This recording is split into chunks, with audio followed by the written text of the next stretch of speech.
Hello नमस्कार दोस्तों। आप देख रहे हैं इंटरनेशनल शरीफों विद अर्नब सिंह। आज हमारे साथ फिर जानी जानी पहचानी हस्ती मौजूद है। वो किसी जान पहचान के मोहताज नहीं। एक वीडियो और मैं उनके साथ शूट कर चुका हूँ, जिसमें आपने देखा हो उनके लिए। वो समाजवादी पार्टी के सांसद हैं और आज फिर मैं उनके साथ एक वीडियो शूट करने वाला हूँ। वीडियो मेरा पॉलिटिक्स से रिलेटेड ही होगा, जम्मू कश्मीर से रिलेटेड होगा। इंडिया में जो भी रिसेंटली भारतीय पार्लियामेंट में जो अटैक हुआ उससे रिलेटेड होगा। और जम्मू कश्मीर में जो अभी अटैक किए गए हैं, कुछ भारतीय 5 भारतीय जो जवान थे उनको मार दिया गया, वो शहीद हो चुके हैं, उनसे रिलेटेड होगा। So now let's start this video with सांसद जी। हेलो नमस्कार सर। नमस्कार सर। कैसे हैं सर आप? बढ़िया है साहब, आपका बहुत स्वागत है हमारे यहाँ पर आने पर आपके चैनल का। Thank you so much sir. स्वागत तो मुझे करना चाहिए क्योंकि भाई आप भी कहते हैं हमारे दबे कुचले लोगों का हक की लड़ाई लड़ने का काम कर रहे हैं, उनके साथ खड़े हैं, उनकी आवाज़ को बुलंद करने का काम कर रहे हैं, तो हम लोगों की आपको स्वागत करना चाहिए, क्योंकि ईमानदार पत्रकारों का ही बल पर ये देश चल रहा है इस वक्त। अब क्योंकि पॉलिटिक्स बहुत गंदी हो चुकी है। हमें उम्मीद है कि आपके द्वारा ही जो ही हम लोग बोलते हैं वो जनता के बीच तक जाता है। बिल्कुल सर, मेरा यही उम्मीद रहता है, मेरा यही इंटेंशन रहता है कि मैं एक ब्राइटली कोई भी जो भी काम करूं, जो भी न्यूज़ कवर करूं, वो एक राइट वे में होनी चाहिए और ऑनेस्टी उसमें होनी चाहिए। मेरा हर एक इंटरव्यू में एक मेरी इंटेंशन इरादा रहता है मेरा। सो सर, आज का जो मेरा टॉपिक है वो पॉलिटिक्स से रिलेटेड ही है। अभी रिसेंटली आपको तो पता ही होगा, 4 राज्यों में इलेक्शन हुए हैं। मध्य प्रदेश में, छत्तीसगढ़, तेलंगाना में और राजस्थान। राजस्थान में, जिसमें तेलंगाना में कांग्रेस को जीत मिली। बाकी फिर राज्यों में मतलब बीजेपी जीती। तो सर, इसमें क्या मुद्दे रहे हैं? आखिर बार बार बीजेपी जो इलेक्शन विन कर रही है, तो इसमें मुद्दे क्या रहे हैं सर? मेरा नाम सुरेश गंगवार है। जी। मैं 119 विधानसभा मीडियंस की समाजवादी पार्टी का विधानसभा अध्यक्ष हूँ। जी। पॉलिटिक्स चुनाव कैसे जीते ये जनता अच्छी तरह जानती है, तीनों राज्यों की। जी। कि इन्होंने वहाँ पर लुधियाने के वादे किए। इन्होंने कहा 450 रुपये का सिलेंडर देंगे हम। इन्होंने कहा हम लाडली बहनों के लिए योजना चलाएंगे। इन्होंने तमाम झूठे वादे कर और जनता को गुमराह करने का काम किया। जनता गुमराह हो गई और इनकी सरकार को बना दिया गया। आज 1 महीना से ज़्यादा सरकार बने हो गई, अभी तक ना कुछ 450 सिलेंडर हुआ है, ना लाडली योजना चली है। इतनी योजनाएं इन्होंने वहाँ पर झूठ बोले थे। जनता झूठ बातों में आ जाती है। हमारी बात को, हमारी रिलायंस को या हमारी पार्टी की या अन्य पार्टी चुनाव जो लड़ रही थी उनकी, वो अपना झूठ को प्रचार नहीं कर पाए और भाजपा अपने झूठ प्रचार को में सफल हो गई और उन्होंने अपनी सरकार बनाने का काम किया। सर, कहने वाले तो ये कहते हैं, छत्तीसगढ़ में, राजस्थान में जो अशोक गहलोत की सरकार थी, उन्होंने बहुत सारे ऐसे काम किए। पेपर लीक हुआ था। पब्लिक को कहीं न कहीं क्रोध था, उनके अंदर गुस्सा भरा हुआ था। विच इज़ द रीज़न, यही कारण था कि उन्होंने डायरेक्टली उनको इन्फ्रंट होके उनके अगेंस्ट वोटिंग किया था। ऐसा नहीं, बहुत कम परसेंटेज वोट में सरकार बनी है, 2% का अंतर है। वही बात है कि आप अपनी झूठा वादा कितना जनता तक पहुंचा सकते हैं, जनता कितनी गुमराह हो सकती है। जनता को गुमराह करने का काम किया। माननीय मोदी जी ने चुनाव लड़ाया, माननीय अमित शाह चुनाव लड़ा रहे थे। इसका देश का प्रधानमंत्री भाजपा की इस पार्टी के लिए प्रधानमंत्री पूरे देश का प्रधानमंत्री होता है, लेकिन वो अपनी पार्टी को लेकर और भाजपा के को लेकर प्रचार करे एक प्रधानमंत्री और प्रधानमंत्री मन से कोई बात को हम कहने का काम करे तो जनता उसकी बात को जल्दी विश्वास करने का काम करती है, क्योंकि वो हमारे देश का प्रधानमंत्री है। मगर प्रधानमंत्री की बातों में जनता आ गई, उन्होंने वोट दिया और सरकार भी बना दी। लेकिन जो वादा किया प्रधानमंत्री ने या भाजपा के नेताओं ने जो वादे किए, जो योजनाएं लागू करने का वादा किया, वो योजना आज तक क्या लागू हुई? जनता ठगी गई है। जनता महसूस कर रही है कि हमने ठग गए हम, और ठगने पर हमने वोट दिया।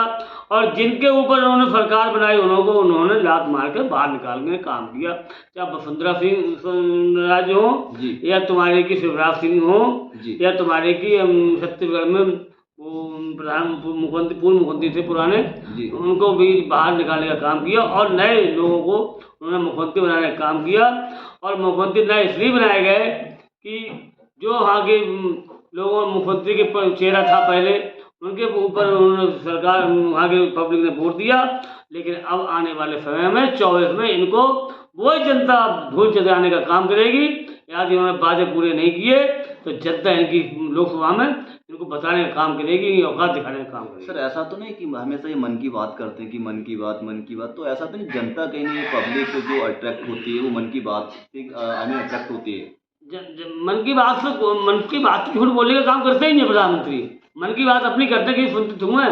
अब जनता के इंतजार सुनो, आपने 450 का वादा किया फिल्टर देने का, मन की बात तो थी ये। अरे मन की बात तो जनता ने मान लिया, लेकिन उसको मन की बात कितनी पूरी हुई। लेकिन आने वाला चुनाव है, अब जनता बिल्कुल गुमराह नहीं होगी। लोग 24 में देखना आप, यही जनता इनको सबक सिखाने का काम करेगी। 4 राज्यों में इनकी एक भी फील्ड निकलने का काम नहीं होगा, देख लेना मेरे आने वाले समय में। कुछ समय पहले तो पब्लिक ये भी कह रही थी, पॉलिटिशियंस भी कह रहे थे, कांग्रेस के इंडिया अलायंस के लोग कह रहे थे, जो समाजवादी पार्टी या फिर आरजेडी हो, कोई भी पार्टी हो, वो सभी यही कह रहे थे कि जो 4 राज्यों में इलेक्शन हुए हैं, इसमें कहीं ना कहीं इससे पहले इलेक्शन होने से पहले ये कह रहे थे कि इसमें बीजेपी बहुत बुरी तरीके से हारेगी। लेकिन कहीं ना कहीं सर कोई ना कोई मुद्दा तो है जो बीजेपी हर बार इस तरह के कब झूठ बोलेगी। बीजेपी झूठ बोलने का काम करती है। बीजेपी झूठ बोलती है, जनता को गुमराह करती है। अब वो झूठ बोलने में कितने कामयाब हो गए, उसका मतलब है कि वो कामयाब हो गए झूठ बोलने में। उन्हें झूठ बोलकर अपनी पब्लिक को चूतिया बना दिया, पब्लिक गुमराह हो गई, तो उसका मतलब कामयाब हो गए झूठ बोलने में। वो झूठ बोल के ही कामयाब होते हैं। कोई भी योजना उन्होंने आज तक कहीं पर भी लागू नहीं की, चाहे वो 15 लाख की बात हो, चाहे 2 करोड़ रोजगार देने की बात हो, कोई भी योजना आज तक लागू नहीं हुई। जब बोलते हैं तो ऐसा लगता है जनता के लिए ये योजना को चालू करने का काम करेंगे। सर अभी हाई कोर्ट में सुप्रीम कोर्ट के द्वारा वुमेन्स रिजर्वेशन का बिल पास किया गया है। तो मोदी जो माननीय प्रधानमंत्री जी मोदी जी हैं, उन्होंने ही उस पर ज़्यादा फोर्स किया, अमित शाह जी ने फोर्स किया था, गृह मंत्री हैं। तो अभी ये भी लागू हुआ है वुमेन्स, तो इसलिए दैट इज़ द रीज़न, मतलब उनको वोट देने का। और ये बहुत सारे राम मंदिर का अयोध्या वाला मैटर हुआ था, वो भी फिनिश कर दिया था उन्होंने। बहुत सारे जो काम उन्होंने कराए, तो ऐसा नहीं पब्लिक उसको देख के एक हिंदुत्व को वोट देखकर वोट दे रही है उनको। राम मंदिर है या महिला बिल है जी, ये बिल लाने का काम तो किया बिल का जी, लेकिन उनको लागू करने का काम नहीं किया। लेकिन वो तो सर लागू हो चुका है ना, सुप्रीम कोर्ट द्वारा हर इंडिया ग्रीन सिग्नल दे दिया गया इसी को, राम मंदिर को। नहीं राम मंदिर तो ऑलरेडी हो चुका है इसका। राम मंदिर को भी हाई कोर्ट ने सुप्रीम कोर्ट ने बनवाने का काम किया, उन्होंने आदेश किया, किसी सरकार ने तो बनवाया कोई ना भाजपा ने बनाया ना किसी और ने। ये तो हाई कोर्ट का ही आदेश, सुप्रीम कोर्ट का आदेश है, तो राम मंदिर बना। और राम मंदिर की आस्था पूरे हिंदू समाज की आस्था है, पूरे भारत की आस्था है। मंदिर कोई भाजपा का अकेला नहीं है, मंदिर सबका है और सबकी आस्था है मंदिर के अंदर। लेकिन सर अभी इंडिया अलायंस के जो सभी लोगों को इन्विटेशन मिला है, राहुल गांधी को मिला है, सोनिया गांधी को मिला है, खड़गे को मिला है, बहुत सारे जो नेता अपोजिशन वाले पॉलिटिशियन, सबको इन्विटेशन मिला है 22 जनवरी को उद्घाटन होने वाला राम मंदिर का अयोध्या में। तो इनका कोई रिस्पांस नहीं आ रहा है, जाएंगे या नहीं जाएंगे, आपको क्या लगता है? ये कार्ड मिला है सब इंडिया की अच्छी बात है, क्योंकि राम मंदिर एक भारत के अंदर बना है और सुप्रीम कोर्ट के आदेश से बना है। कोई भाजपा ने कोई किसी को आमंत्रण नहीं किया है। वो कमेटी जो राम मंदिर की है, जो कमेटी बनी हुई है, और कमेटी के लोगों ने सबको आमंत्रण किया है। मैं तो मांग करूंगा और मैं अपनी बात पहुंचाना चाहता हूं कि सभी नेताओं के लिए राम मंदिर में श्री राम के दर्शन करने के लिए जाना चाहिए। हाँ ये सर, ये इससे कहीं नहीं पॉजिटिव वेब्स मिलती है एक दूसरे के लिए, कहीं नहीं एक हिंदू समाज के लिए, और एक भगवान में एक धारणा पॉजिटिव होती है। ये बात मैं आपसे एग्री करता हूँ। और सर एक न्यूज़ और रिसेंटली मैंने सुनी थी, जो आप हमेशा कहीं ना कहीं समाजवादी पार्टी के प्रेसिडेंट अखिलेश यादव जी, अभी उनका स्टेटमेंट पास हुआ था कुछ दिन पहले। उन्होंने कहा कि जो अगर ये जो 3-4 राज्यों में ये वोटिंग हुआ था, ये बैलेट पेपर के द्वारा होता तो शायद हम जीत जाते।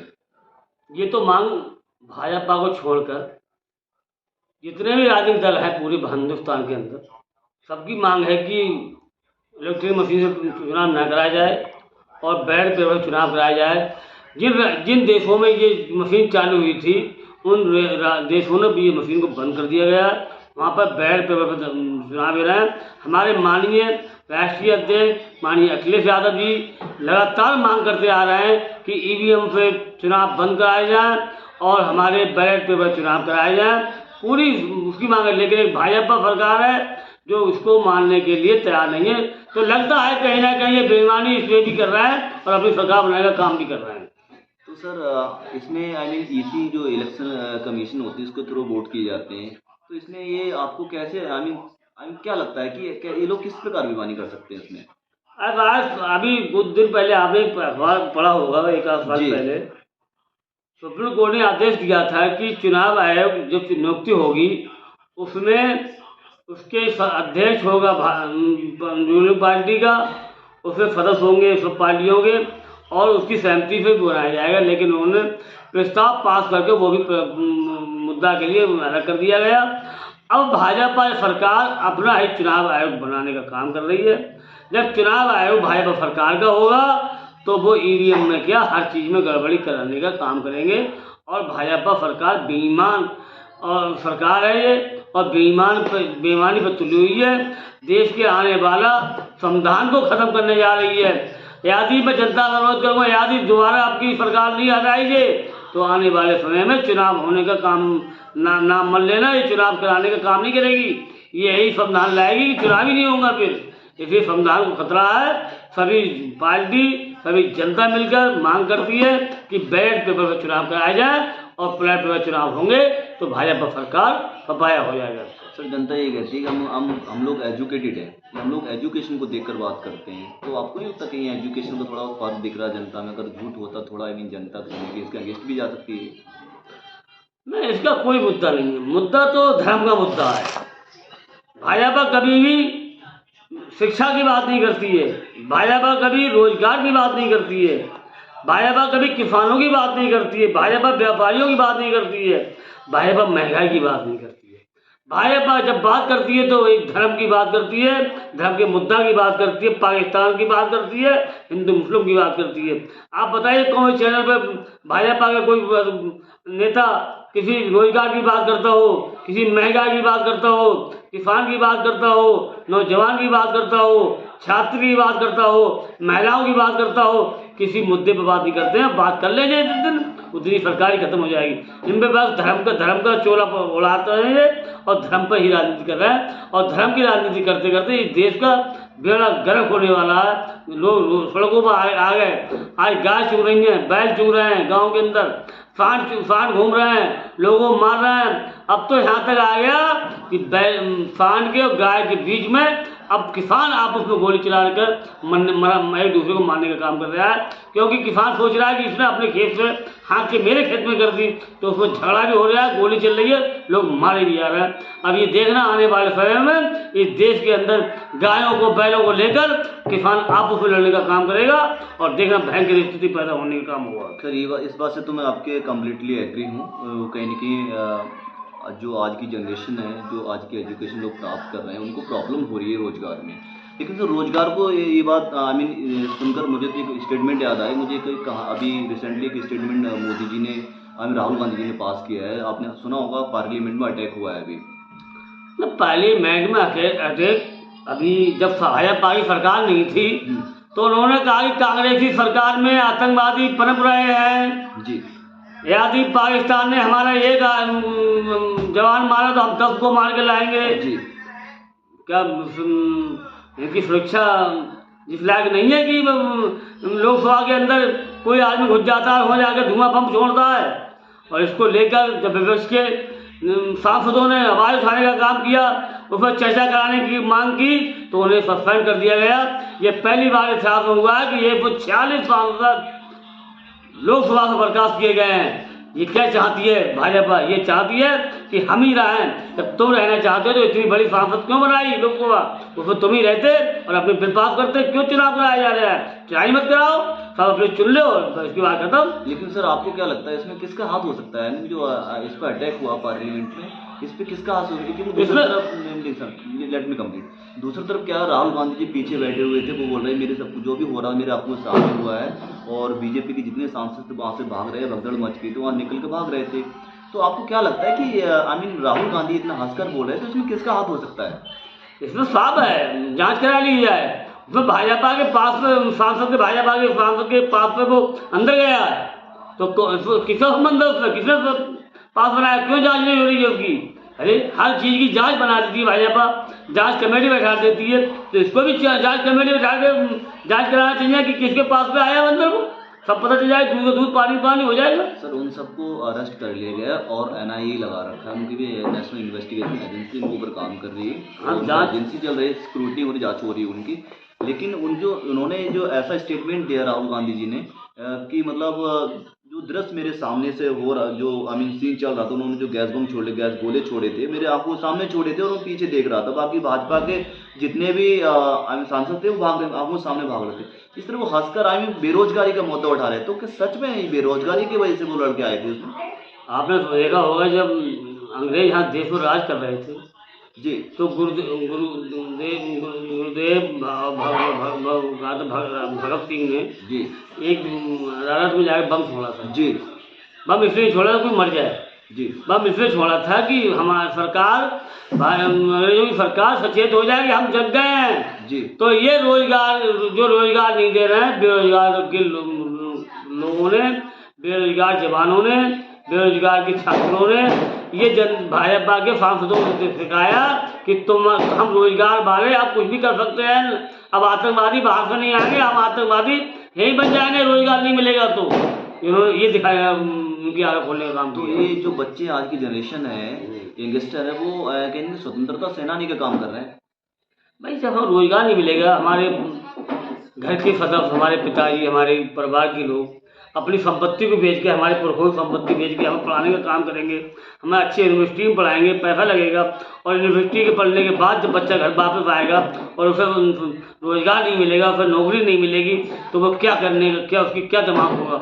यानी मैं और आप पढ़ के कहीं पर बाहर से आओ, घर वाले हमारे लायक चीज लायक नहीं हो कि हमारे हम घर पर आ जाए, रोजगार दे दें, वो अपनी पूंजी थी वो हमारी पढ़ाई में लगा चुके, लेकिन पूंजी खत्म हो गई, तो अब वो हमें खाना खिलाने के लायक नहीं रहे, तो हमारे महसूस में क्या पैदा होगी?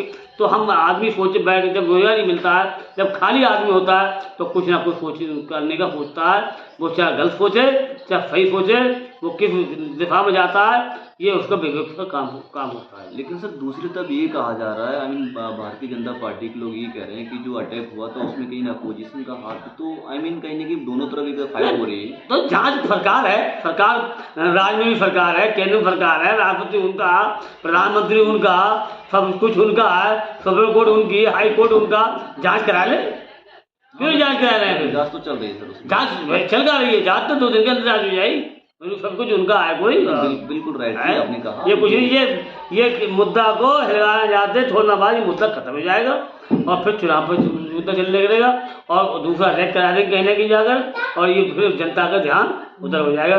कोई जांच नहीं, उसी दिन पकड़े गए, तो जांच क्या है?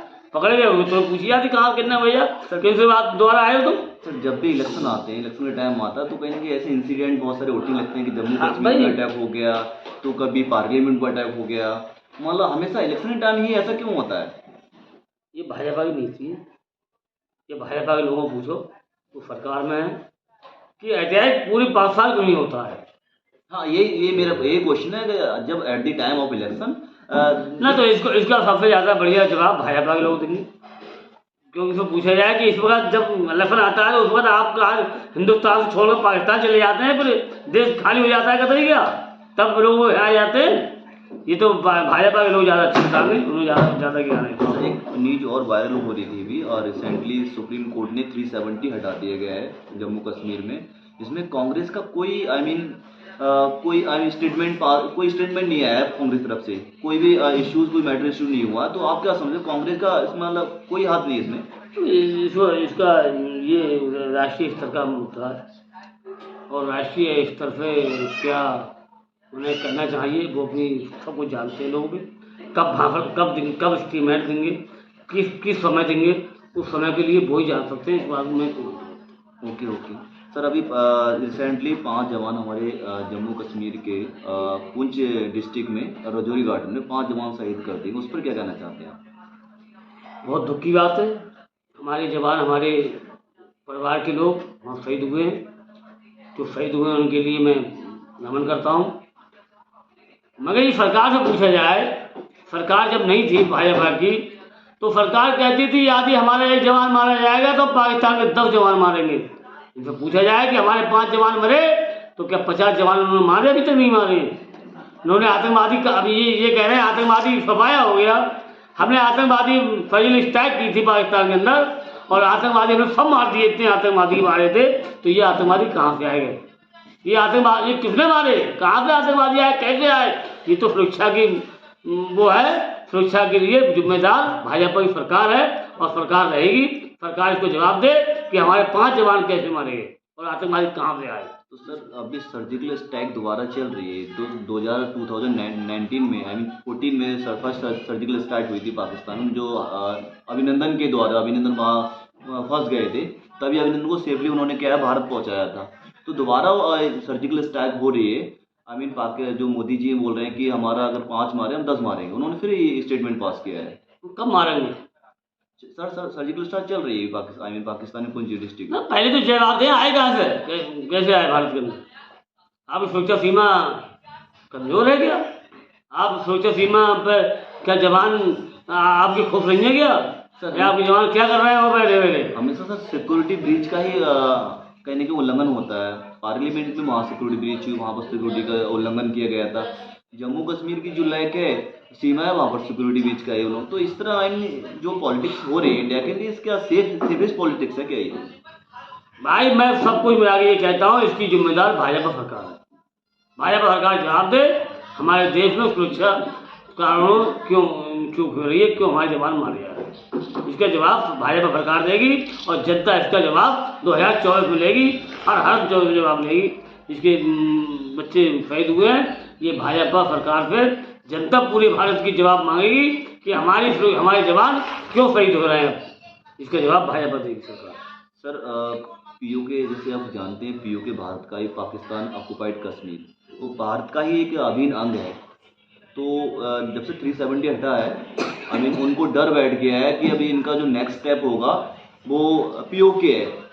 तो पीओके को लेके आप क्या कहना है, कुछ कहना चाहते हैं सर उसके बारे में?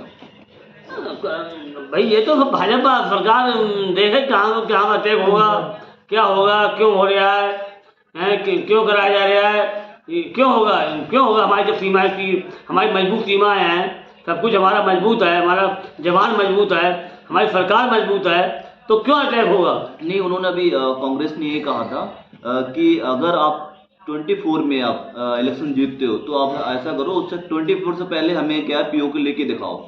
सर 70 साल में जो आई मीन कांग्रेस नहीं कर सकती, 1 साल में कैसे कर सकती है बीजेपी? क्यों? बीजेपी तो सब कुछ बीजेपी करी, हम सब कुछ कम कर रहे हैं। बीजेपी करे, इसको देखे बीजेपी राष्ट्रीय स्तर पर क्या करना है, क्या नहीं करना है, के लिए सरकार अपनी जवाब देगी। सरकार अपनी जवाब दे और बताए क्या क्या कर रही है सरकार। सर बीजेपी कह रही है कि हम 370 हटवा दिया और हमने जम्मू कश्मीर को अपने हाथों ले लिया, उसमें जितनी सेवाएं वो सेंट्रल गवर्नमेंट के द्वारा होगी। ठीक है, अच्छी बात है। अब नेक्स्ट स्टेप है पीओके का।